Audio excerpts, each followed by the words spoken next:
Hello students, good evening. Welcome to my channel PSC by PK, a new segment 8 PM Physics class 11 এবং 12 ছেলে মেয়েদের স্বাগত জানাই। যেমনটা তোমরা দেখতে পাচ্ছ heading solution of previous questions unit 1। আমি বলেছিলাম ইউনিট 1 এর আলোচনা গতকালে 6টা ভিডিওতে শেষ করেছি। আজকের ভিডিওটা ইউনিট 1 থেকে যে প্রশ্নগুলো বিগত বছরে উচ্চ মাধ্যমিকের অ্যানুয়াল পরীক্ষায় অর্থাৎ 11 অ্যানুয়াল পরীক্ষাতে এসেছে তার আলোচনা করব। অনেকেই আমাকে প্রশ্ন করেছিলে যে কেমন প্রশ্ন পড়ে, কি প্রশ্ন করব স্যার, বই কিনবো কিনা। অনেকেই বই কেননি এখনো পর্যন্ত। ঠিক আছে, আপাতত তো শিখছো যে ফিজিক্স সাবজেক্টটা কেমন, এই মুহূর্তে বই দরকার নেই। তো আমি আলোচনা করেছি, সেখান থেকে যা বুঝেছো খুব ভালো। সমস্যা থাকলে কমেন্ট করো, পার্টিকুলারলি আমাকে হোয়াটসঅ্যাপে জানাও, নাম্বারও দেওয়া আছে। তো চলো শুরু করা যাক। 2014 সালে প্রশ্ন। 2014 সালে যে এমসিকিউটি পড়েছিল সেটা হলো এইরকম: পরীক্ষাগারে ওহমের সূত্রের সাহায্যে অজানা রোধ নির্ণয় করার জন্য বিভব প্রভেদ ভি ও তড়িৎ প্রবাহ মাত্রা আই এর বিভিন্ন পাঠ নেওয়া হলো। তা আমরা সবাই জানি ওহমের সূত্র ভি সমান আই আর, এই ফর্মুলা থেকে আমরা অঙ্কও করেছি। তো সেই ফর্মুলা প্রয়োগ করে রোধের মান নির্ণয় করার জন্য আমরা বিভব প্রভেদ ভি এবং প্রবাহ মাত্রা আয়ের বিভিন্ন পাঠ নিয়েছি। ওই পাঠ থেকে শতকরা ত্রুটি হিসেব করে ভি ও আয়ের মান দাঁড়ালো যথাক্রমে ভি সমান 100 ± 5 ভোল্ট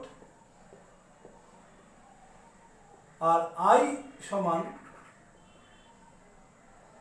10 ± 0.2 অ্যাম্পিয়ার। এখান থেকে পাওয়া অজানা রোধ আর এর মানে শতকরা ত্রুটির পরিমাণ 4টে অপশান দিয়েছে: 3%, 4.8%, 5.2% আর 7%। তার মানে ভির মান জানি, আয়ের মান জানি, আর এর মানে ত্রুটি কত। তো অলরেডি আমরা এর আগে আলোচনা করেছিলাম, যখনই এভাবে লিখছে তখনই ধরে নিতে হবে যে গড় চরম ত্রুটি মানে ডেল্টা ভি সমান হচ্ছে 5 ভোল্ট আর গড় মান বা প্রকৃত মান হচ্ছে 100 ভোল্ট। তার মানে ভোল্টেজ বা বিভব প্রভেদ মান নির্ণয়ে শতকরা ত্রুটি কত? Delta V by V into 100। তাহলে কত হবে? 5/100 ইন্টু 100 ইকুয়াল টু 5%। তাহলে বিভব প্রভেদের মান নির্ণয়ের শতকরা ত্রুটি 5%। এবারে প্রবাহ মাত্রার মান নির্ণয়ের শতকরা ত্রুটি delta I by I into 100। Delta I কোনটা? এই যে প্লাস মাইনাস দিয়ে যেটা লিখেছে মানে 0.2। আয়ের মান কোনটা? এর আগের সংখ্যাটা মানে 10, তাকে 100 দিয়ে মাল্টিপ্লাই করবো।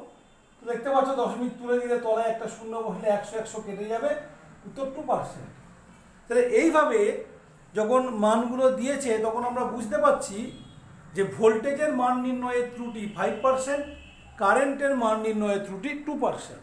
তাহলে রোধের মান নির্ণয়ের ত্রুটি কত হবে? না ভি সমান আই আর থেকে বলতে পারি আর সমান ভি বাই আই। রোধ সমান বিভব প্রভেদ বাই প্রবাহ মাত্রা। ভোল্টেজের পাওয়ারে কত আছে? 1। কারেন্টের পাওয়ারে কত আছে? 1। আমাদের ফর্মুলা কি? পাওয়ার ইন্টু পার্সেন্টেজ করে যোগ। তাহলে ভোল্টেজের পাওয়ার 1, ভোল্টেজের পার্সেন্টেজ 5। তারপরে কারেন্টের পাওয়ার 1, কারেন্টের পার্সেন্টেজ 2, দুটোকে যোগ করবো। তাহলে কত হচ্ছে? 7। তাহলে আমাদের উত্তর হলো 7%। উত্তর করার সময় পুরো প্রশ্ন লিখে নিয়ে পুরো বাক্যে উত্তর করতে পারো, অথবা শুধু দাগ নাম্বার দিয়ে উত্তর লিখলে চলবে। তাহলে উত্তর লিখবো কিভাবে? না এমসিকিউ বলে হেডিং করে 1 দাগের 1, অ্যান্সার হচ্ছে ডি 7%। এইভাবে উত্তর লিখবো পরীক্ষার খাতায়। ঠিক আছে, তাহলে চলো আমাদের প্রথম প্রশ্নটা হয়ে গেল। এইবারে 2014 সালে দ্বিতীয় যে প্রশ্ন আমাদের পড়েছিল সেটা কি? সেটা কোনো এমসিকিউ নয়, সেটা হলো very short answer type question, মানে 1 নম্বরের প্রশ্ন। সেটা কি প্রশ্নটা পড়েছিল দেখো, গ্রুপ এ তে প্রশ্ন পড়েছিল 0.06900 সার্থক অঙ্ক কটি? এখানে সার্থক অঙ্ক কটি? তো কি নিয়ম বলে আমাদের নিয়ম বলে যে আমরা বাঁদিক থেকে কাউন্টিং শুরু করব, যতক্ষণ না প্রথম নন জিরো ডিজিট আসছে কাউন্টিং শুরু হবে না। তাহলে এই বাঁদিকের 0 সিগনিফিকেন্ট নয়, তারপরের 0 সিগনিফিকেন্ট নয়, এই 6 থেকে কাউন্ট শুরু হলো একটা, তারপরে 9 আর একটা, দুটো হলো। এবারে পরের 0গুলো কি সিগনিফিকেন্ট? উত্তর হ্যাঁ সিগনিফিকেন্ট, তার কারণ এখানে দশমিক বিন্দু রয়েছে এবং এই 0গুলো নন জিরো ডিজিটের ডান দিকের 0, তার মানে এরা সিগনিফিকেন্ট। তাহলে উত্তর কত হবে? উত্তর হলো এখানে সিগনিফিকেন্ট ডিজিটের সংখ্যা হলো 4। কোন কোন 4টে? না 6, 9 এবং 9-এর ডান দিকের দুটো শূন্য, এই 4টে সিগনিফিকেন্ট ডিজিট এখানে রয়েছে। অথবা যে প্রশ্ন দিয়েছে সেটা কি না গতিবেগের পাশে ব্র্যাকেটে ভি, সময় ব্র্যাকেটে বড় হাতের টি এবং বল ব্র্যাকেটে বড় হাতের এফ, এরা মৌলিক রাশি ধরে ঘনত্বের মাত্রা নির্ণয় করো। তো গতিবেগ, সময়, বল এরা মোটেও মৌলিক রাশি নয়, কিন্তু আমাদের বলছে যে যদি এগুলোকে মৌলিক রাশি ধরা হতো তাহলে আমাকে কি করতে হবে না আমাকে ঘনত্বের মাত্রা নির্ণয় করতে হবে। তো আমরা দেখি ঘনত্ব মানে কি না, ঘনত্ব হচ্ছে ভর বাই আয়তন। এই ফর্মুলাটা কখনোই বদলে যাবে না। ঘনত্ব সমান সবসময়ের জন্যই ভর বাই আয়তন। ভর মৌলিক একক কি না, আয়তন লব্ধ একক কিনা তার উপর নির্ভর করবে না ঘনত্ব সমান ভর বাই আয়তন হবে কিনা। ঘনত্ব সমান অলওয়েজ ভর বাই আয়তন, একক আয়তনের ভরকে ঘনত্ব বলে। তাহলে এখানে আমাকে যদি ঘনত্বের মাত্রীয় সংকেত বার করতে হয় তাহলে ভরের মাত্রীয় সংকেত এবং আয়তনের মাত্রীয় সংকেত জানতে হবে। তো এখান থেকে আমি কিভাবে ভরের মাত্রীয় সংকেত আর আয়তনের মাত্রীয় সংকেত পেতে পারি? কি করে পেতে পারি না দেখো, আমরা জানি ভর সমান তোমার বল বাই ত্বরণ। এখানে বল দেওয়া আছে এফ, মানে একে যদি ত্বরণ দিয়ে ভাগ করতে পারি তাহলে আমরা ভরের মাত্রীয় সংকেত পেতে পারি। তাহলে ভর সমান বল বাই ত্বরণ, আবার ত্বরণ মানে হলো বেগ বাই সময়। বেগের তলায় সময় লিখছি মানে ওপরে গুণ করি। তাহলে ভরকে বল, সময় এবং বেগ দিয়ে লেখা যায়।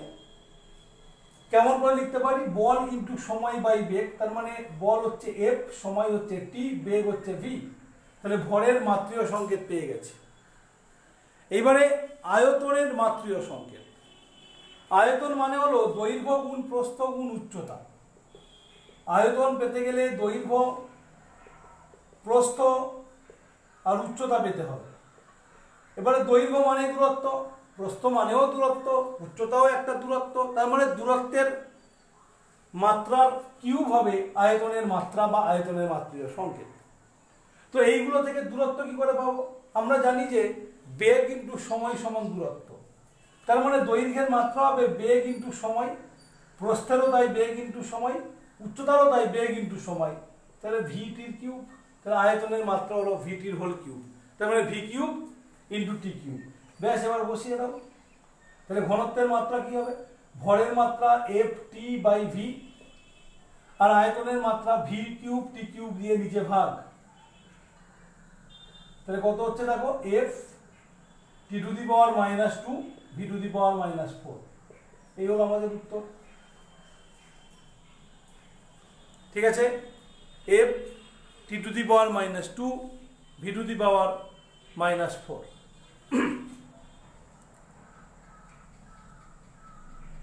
এই পড়েছিল আমাদের 2014-তে।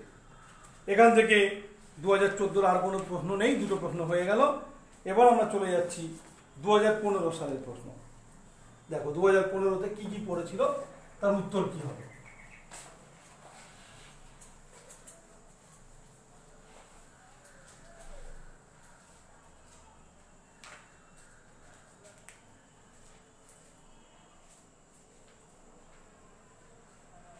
দু 2015 সালে প্রথম যে প্রশ্নটা পড়েছিল সেটা হচ্ছে এই টি সময়ে, ছোট হাতের টি, একের দাগে ছিল, টি সময়ে একটি কণার বেগ ভি সমান A T plus B by T plus C হলে এ বি আর সি এর মাত্রা নির্ণয় করতে দিয়েছিল। এমসিকিউ ছিল, তো অতগুলো অপশান লিখছি না, 3টে করে অপশান দেওয়া আছে তাই লিখছি না।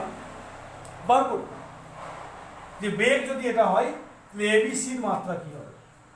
তো দেখো একটা জিনিস বলি, আমরা জানি যে মাত্রা না মিললে যোগ করা যায় না, আর যোগ করে মাত্রা কোনটা হবে না প্রত্যেকটা রাশি যা মাত্রা তাই।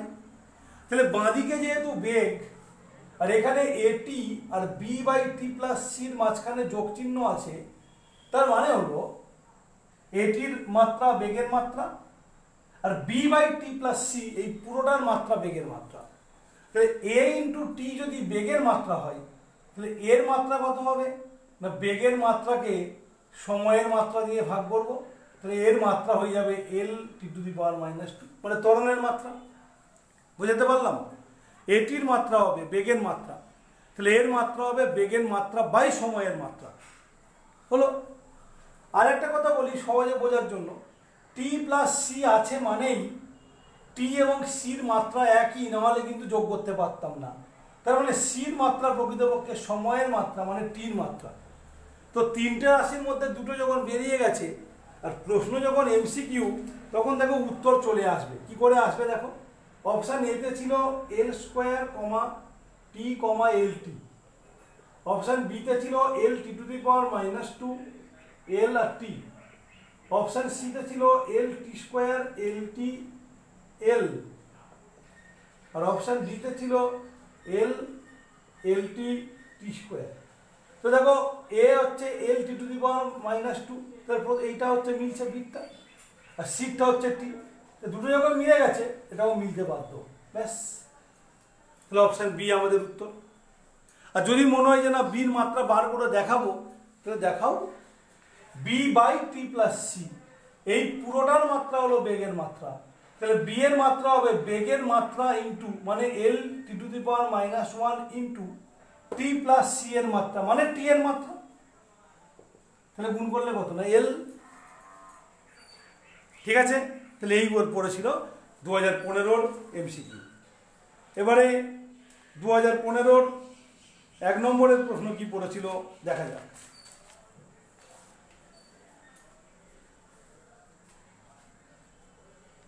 2015-তে 1 নম্বরের প্রশ্নে এখান থেকে কোনো প্রশ্ন দেয়নি, তো দেখছি আমি একটু যে এমসিকিউ দুটো দিয়েছিল কি না।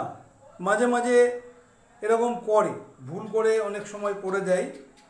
হ্যাঁ, 7-এর দাগের প্রশ্নটা ছিল এখানে। কোশ্চেন নাম্বার 7 আর একটা এমসিকিউ 2015-তে পড়েছিল, তাই কোনো ভিএসএ দেয়নি। প্রশ্ন করেছে একটি গোলকের ব্যাসার্ধ নির্ণয়ের ত্রুটি 2%, আর নির্ণয়ের ত্রুটি 2%, তাহলে আয়তন নির্ণয়ের ত্রুটি কত হবে। আয়তনের ফর্মুলা খেয়াল করো, গোলকের আয়তন ভি সমান 4/3 পাই আর কিউ। 4/3 একটা ধ্রুবক, আমরা মাপি না, ফলে এর এরর বা ত্রুটি নিয়ে ভেবে লাভ নেই। পাই একটি ধ্রুবক, এটাও আমরা মাপি না, এর এরর বা ত্রুটি নিয়ে ভেবে লাভ নেই, আমরা মাপি আর, আর আর এর ত্রুটি 2%, তাহলে ভি এর ত্রুটি কত হবে না উত্তর হলো পাওয়ার ইন্টু পার্সেন্টেজ, মানে 3 ইন্টু 2 ইকুয়াল টু 6%। ওকে, বোঝা গেল? তাহলে এই হলো 2015 সালের প্রশ্নগুলির উত্তর। এবার 2016 সাল। 2016 সালে যে এমসিকিউটি পড়েছিল আমরা দেখতে পাচ্ছি যে 2015-র লাস্ট যে এমসিকিউটা করলাম সেটা আবার দিয়েছিল একটি গোলকের ব্যাসার্ধ পরিমাপের ত্রুটি 2% হলে আয়তন নির্ণয়ের ত্রুটি কত হবে। না, আয়তন যেহেতু 4/3 পাই আর কিউব, তাহলে পাওয়ার ইন্টু পার্সেন্টেজ নিয়মে উত্তর হবে 6, একটু আগে আলোচনা করেছি। এরপরে এখান থেকে যে প্রশ্নটা পড়েছিল 2016 সালে, সেটা হলো এই very short answer type question, 1 নম্বরের প্রশ্ন, কোষে দেখাতে হবে। বলছে যে দেওয়া আছে z সমান a to the power 4 b to the power 1/3 by c d to the power 3/2। এখানে a b c d হলো পরিমাপযোগ্য রাশি। তাহলে z নির্ণয়ের সর্বোচ্চ ত্রুটি কত? আমাদের যা নিয়ম আমরা সেটাই লিখব। উত্তর হবে z নির্ণয়ে শতকরা ত্রুটি, z নির্ণয়ে শতকরা সম্ভাব্য ত্রুটি। কিভাবে লিখবো আমরা? Delta Z by Z into 100 equal to কি নিয়ম? Power into percentage. তার মানে এর পাওয়ারে 4 আছে, মানে 4 ইন্টু এ নির্ণয়ে শতকরা ত্রুটি প্লাস বির পাওয়ারে 1/3 মানে 1/3 ইন্টু বি নির্ণয়ে শতকরা ত্রুটি প্লাস সির পাওয়ারে 1, তাহলে 1 ইন্টু সির শতকরা ত্রুটি, তাহলে delta C by C into 100 plus ডির পাওয়ারে 3/2, তাহলে 3/2 into delta D by D into 100। এটাই আমাদের উত্তর, জেড নির্ণয়ের শতকরা সম্ভাব্য ত্রুটি এটা। এবার যদি তোমার এর শতকরা ত্রুটি 20 শতকরা ত্রুটি দেওয়া থাকতো, আমরা সেই মানগুলো বসিয়ে উত্তর বার করতে পারতাম। আচ্ছা, তারপরে একের অথবা একটু আগে যেমন করা হয়েছিল, আবার সেই একই রকমের একটা প্রশ্ন হলো যে দেওয়া আছে বেগ ভি, ত্বরণ এ আর বল এফ, এরা মৌলিক রাশি। ইয়ং গুণাঙ্কের মাত্রা বা মাত্রীয় সংকেত কি হবে? এইখানে একটা সমস্যা হচ্ছে, এই অধ্যায়টা যদিও প্রথম অধ্যায়, কিন্তু এখানে প্রশ্ন বেশ কিছুক্ষণ বা বেশ কিছু দূরবর্তী চ্যাপ্টার থেকে থাকতে পারে। তো এই যে বলছে ইয়ং গুণাঙ্ক, যদিও তোমরা ক্লাস 9-এ পড়েছো, কার কতটা মনে আছে আমি জানি না, তো পরে যখন আলোচনা করব ভালো করে বুঝে নেবে। এখন আপাতত আমরা লিখি ইয়ং গুণাঙ্ক সমান পীড়ন বাই বিকৃতি। ওকে, পীড়ন বাই বিকৃতি। পীড়ন কাকে বলে? না, কোনো বস্তুকে বল প্রয়োগ করলে একক ক্ষেত্রফলে যে বল কাজ করে তার নাম পীড়ন। আর বিকৃতি কি? না, কোনো বস্তুকে বাইরে থেকে বল প্রয়োগ করলে তার যখন আকারের পরিবর্তন হয় আমরা বলি তার বিকৃতি হয়েছে, এবং প্রতি একক মাত্রায় যে পরিমাণ পরিবর্তন হয় তা দিয়ে আমরা ওর বিকৃতির পরিমাপ হিসাব করে থাকি। তো পীড়ন মানে হলো প্রকৃতপক্ষে বল বাই ক্ষেত্রফল, আর বিকৃতি মানে হলো দৈর্ঘ্য বৃদ্ধি বাই প্রাথমিক দৈর্ঘ্য, মানে সেটা উপরে উঠবে।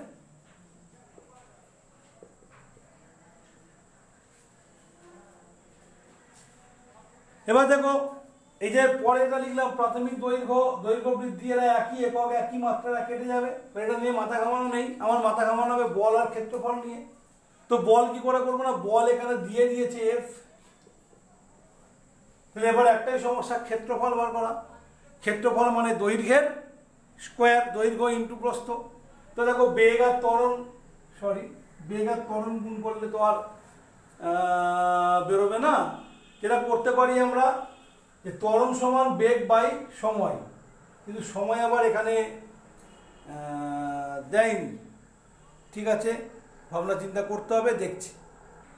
তো দেখো এবার আমরা একটা নতুন পদ্ধতি নিচ্ছি। আমরা বেগের যে প্রকৃত মাত্রা জানি সেটা লিখলাম, ত্বরণের যে প্রকৃত মাত্রা জানি সেটা লিখলাম, আর বলের যে প্রকৃত মাত্রা জানি আমরা সেটা লিখলাম। কিন্তু এদেরকে যেহেতু আমরা নির্দিষ্ট করে ধরে নিয়েছি এরা মৌলিক একক, সেই জন্য আমরা কি করছি না, আমরা বলতে পারি যে এখানে ভি বলছিলাম, ভি হচ্ছে actually L T to the power -1, A হচ্ছে actually L T to the power -2, আর এফ হচ্ছে actually M L T to the power -2। তাহলে আমি যখন এখানে বল লিখছি এফ, তাহলে এফ হচ্ছে প্রকৃতপক্ষে M L T to the power -2, আর ক্ষেত্রফল প্রকৃতপক্ষে কি করে বার করবো ক্ষেত্রফল? আমরা বেগ জানি, আমরা সময় জানি,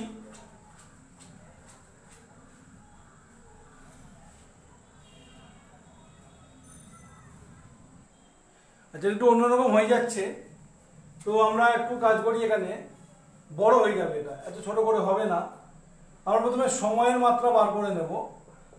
সময় হচ্ছে, দেখো বেগ, ত্বরণ মানে হচ্ছে বেগ বাই সময়, ত্বরণ মানে হচ্ছে বেগ বাই সময়। তাহলে ত্বরণকে যদি বেগ দিয়ে ভাগ করি তাহলে 1 সময় পাবো, তাহলে বেগকে ত্বরণ দিয়ে ভাগ করলে আমি সময় পাবো, বেগকে ত্বরণ দিয়ে ভাগ করলে সময় পাবো। যেই সময়ের মাত্রা পেয়ে গেছি, এবারে বেগের মাত্রার সঙ্গে সময়ের মাত্রা গুণ করলে আমরা দৈর্ঘ্য পাবো।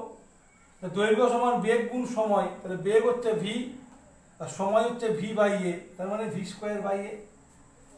এবার দেখো হয়ে যাবে বলের মাত্রা এফ, আর ক্ষেত্রফল হচ্ছে তোমার দৈর্ঘ্যের মাত্রা তার আবার স্কোয়ার। তো দৈর্ঘ্য মানে হচ্ছে বেগ ইন্টু সময়, মানে ভি স্কোয়ার বাই এ। তাহলে ক্ষেত্রফল কত হবে? V to the power 4 by A square. তার মানে উত্তর হচ্ছে F A square V to the power -4। Okay, এই হলো এর সলিউশন। তাহলে এই হচ্ছে তোমার 2016 সালের প্রশ্ন। এবারে 2017 সাল। 2017 সালে যে এমসিকিউ পড়েছিল সেখানে লিখেছিল 6.0025, এখানে সার্থক অঙ্ক কয়টি? তো এটা আমি তোমাদেরকে কাজ দিলাম, 6.0025 এখানে সার্থক অঙ্ক কয়টি তোমরা করে আমাকে কমেন্টে জানাও, বা আমাকে হোয়াটসঅ্যাপে জানাতে পারো, যে গ্রুপ আমাদের রয়েছে সেই গ্রুপে। একইভাবে আরেকটা অঙ্ক বলছে বেগ, ত্বরণ আর বল, এরা যদি কোনো একটা পদ্ধতিতে মৌলিক রাশি হয় তাহলে ভরবেগের মাত্রিয় সংকেত বার করতে হবে। ভরবেগ মানে হলো ভর ইন্টু বেগ, ভরবেগ হচ্ছে ভর ইন্টু বেগ। ভর বার করবে, ভর সমান বল ইন্টু ত্বরণ, আর বেগ তো দেওয়া আছে, ফলে ভরবেগের মাত্রা বার করে নেবে। এটাও তোমাদেরকে বাড়ির কাজ দিচ্ছি। 2017-তে একের দাগে যে লেখা প্রশ্ন পড়ে ভিএসে, তার অথবা ছিল যে একটা কণার সরণ এস এবং সময়ের মধ্যে সম্পর্ক এইভাবে দিয়ে দিয়েছে,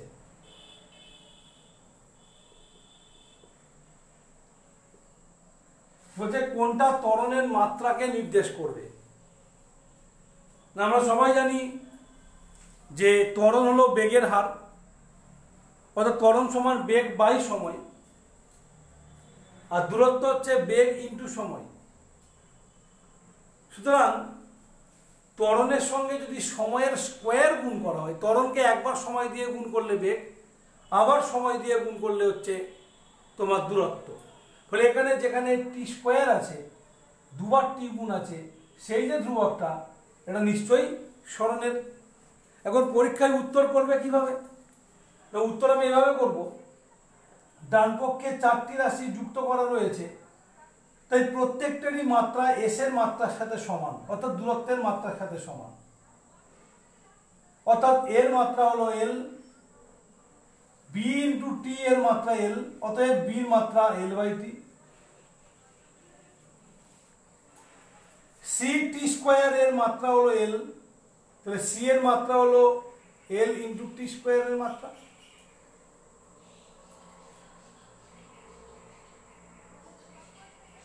ঠিক আছে, সরি, সির মাত্রা হচ্ছে এল বাই টি স্কোয়ারের মাত্রা, মানে L T to the power -2 মানে ত্বরণ। ঠিক আছে, তাহলে মাত্রা গণনা করে দেখিয়ে দেবো কোনটা ত্বরণের মাত্রা। তাহলে এই গেল আমাদের 2017। এবারে আসছে 2018। 2018তেও সেই একই রকমের প্রশ্ন। প্রথম এমসিকিউতে বলছে বৃত্তাকার চাকতির ব্যাসার্ধ মাপতে গিয়ে 2% ত্রুটি হলে ক্ষেত্রফল নির্ণয়ে ত্রুটি কত? বৃত্তাকার চাকতির ব্যাসার্ধ পরিমাপের ত্রুটি 2% হলে ক্ষেত্রফল মাপার ত্রুটি কত? না, চাকতির ব্যাসার্ধের ফর্মুলা পাই আর স্কোয়ার, ফলে বোঝাই যাচ্ছে পাওয়ারে আছে 2 আর পার্সেন্টেজ অলরেডি আমাদের বলে দিয়েছে যে 2%, তা 2 আর 2 গুণ করলে 4।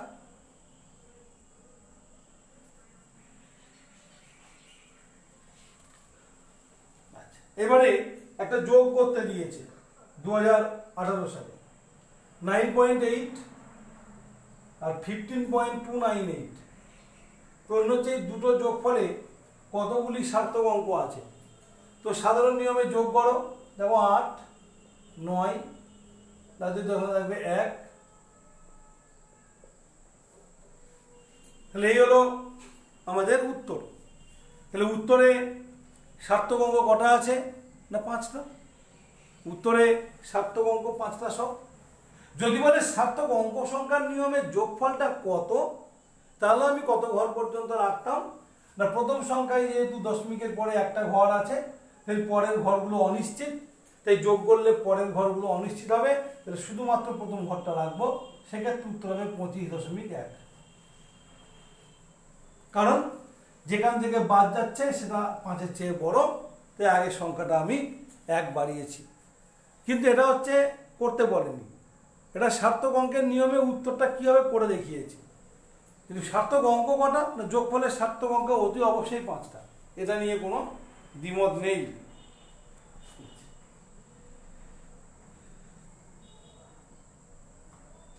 এই গেল 2018। এবার 2019।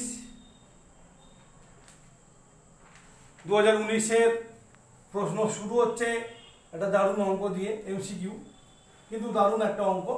দেখো কি বলছে। কোন কণার ভর ও দ্রুতি পরিমাপে যথাক্রমে 0.1%, ভরে 0.1% আর দ্রুতি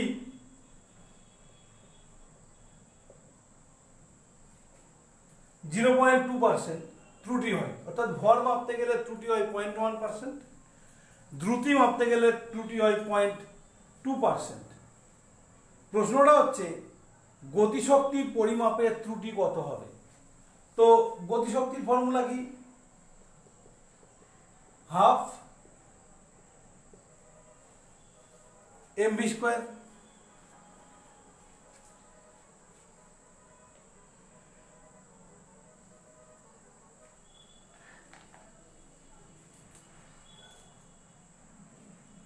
ঠিক আছে, এবারে দেখো পাওয়ারের মান কত? এম এ 1, পার্সেন্টেজ কত? 1, তাহলে 1 × 1। দ্রুতি মানে বেগ মানে ভি, ভির পাওয়ারে 2, পার্সেন্টেজ 0.2, তাহলে কত হচ্ছে? 5।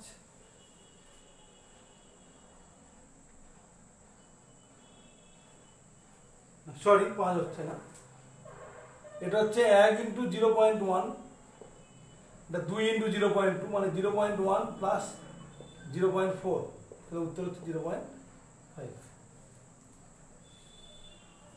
ওকে, তাহলে এর মান নির্ণয়ে ত্রুটি হচ্ছে 0.5%।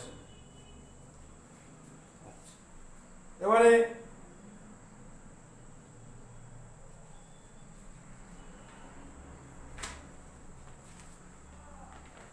দু 2020 সাল।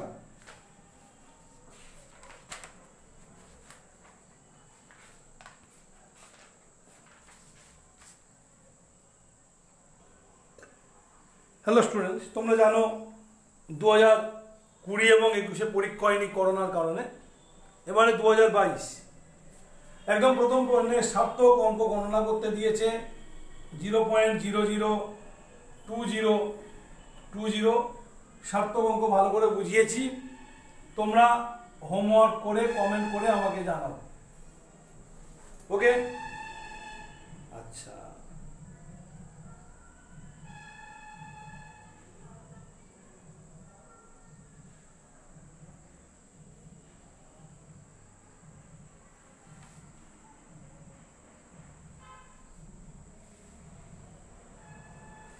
এবারে একটা প্রশ্ন দিয়েছে, দেখো একটা রাশি x সমান বলে দিয়েছে a square B cube C into root D, এবং এটাও বলে দিয়েছে এ বি সি এবং ডি এর ত্রুটি 3%, 1%, 2%, 4%। তাহলে x এর ত্রুটি কত হবে? আমাদের সোজা নিয়ম পাওয়ার ইন্টু পার্সেন্টেজ, তার 2 ইন্টু 3, এর পাওয়ারে 2, এর পার্সেন্টেজ 3, তার 2 ইন্টু 3, যোগ বি পাওয়ার ইন্টু পার্সেন্টেজ তাহলে 3 ইন্টু 1, প্লাস সির পাওয়ার ইন্টু পার্সেন্টেজ তাহলে 1 ইন্টু 2, আর ডিটা 4% ছিল, আর ডি হচ্ছে পাওয়ারে হাফ, রুট মানে পাওয়ারে হাফ, পার্সেন্টেজ 4, ব্যাস 3 দুগুণে 6, এটা 3, 2 1 2 আর প্লাস 2, উত্তর 13%। তাহলে এক্স এর মান নির্ণয়ে সর্বাধিক ত্রুটি হবে 13%। তাহলে আজকের এই ভিডিওতে আমরা বিগত বছরে 11 অ্যানুয়ালে প্রথম ইউনিট পরিমাপ ও বিশ্বজগৎ থেকে যে প্রশ্নগুলো আসে আলোচনা করলাম, সেই সঙ্গে সঙ্গে আগের 6টা ভিডিও দিয়ে ওখানকার পুরো আলোচনা করার চেষ্টা করেছি।